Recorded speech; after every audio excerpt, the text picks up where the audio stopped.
Good morning, everyone. Today, I would really like to take a moment to share something quite meaningful with you. Recently, someone approached me and asked a very deep question. Where exactly does all of our human suffering come from? So, I took the time to answer them in many different and thoughtful ways. Ultimately, suffering comes from suffering itself, arising from various complex causes and underlying conditions. But today I want to share with you the words of a very great master called Se Tomi Zangwo, and he is known in Tibet. He is truly a great master. The vast majority of people, when what, especially professional practitioners, and most particularly Buddhist practitioners, diligently follow his profound instructions on how to practice, cultivate and strengthen the mind of bodhicitta, improve wisdom, and continue to improve. We should focus on how to reduce our worldly desires and emotional attachments and so on. So, for today, I would really like to share some of his profound wisdom with you all. He has written a very famous book which is called The 37 Practices of a Bodhisattva, which offers deep guidance on the spiritual path. In one chapter, he explains that all forms of suffering, without any exception at all, ultimately come from the desire for your own personal happiness. The perfect Buddhas are born from the altruistic mind. Therefore, truly exchange your own happiness for the suffering of others. This is the way of the Bodhisattva. So, the greatest suffering comes from thinking only about yourself, your own happiness. You don't care about other people's situations. You only care about yourself. So, that kind of mindset, that kind of concept, is the fundamental source or the root cause of all human suffering.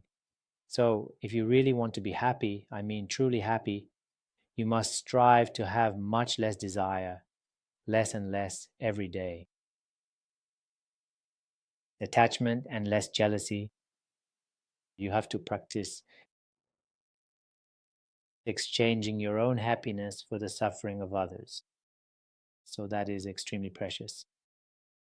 There are so many enlightened bodhisattvas and other divine beings present here.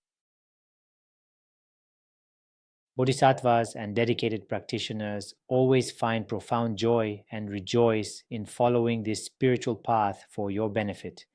This deep sense of fulfillment does not depend on or rely on the fleeting happiness that comes from external situations or material possessions. Instead, the genuine happiness it provides comes from truly within your own mind. It is found in how you learn to control your mind, how you cultivate fewer worldly desires, how much you sincerely care for the well being of others, and how little you care about your own selfish interests and personal happiness. That is the core of what it means to rely on true, lasting happiness. Therefore, if you truly want to be a happy person, if you want to become a happy person in every aspect of your life, and if you sincerely desire ultimate happiness, you must commit yourself to this practice every single day. Bodhicitta and try to follow the Bodhisattva path. It is truly, truly the source and cause of happiness. So some people might be listening to this and say, no, happiness isn't just about those things. Happiness depends on money, happiness depends on power, happiness depends on status. So if you look at other people who have a lot of money, who are wealthy, who are powerful, they are still unhappy. They are even more unhappy than ordinary people. So that's why you can see what true happiness is. It is not related to power, money, or material things. So that's why I suggest you try to strive to possess less ego, far less attachment, find ways to help other people, and try to be less concerned about your own happiness while still making sure to care for your own happiness. That is very important. Thank you very much.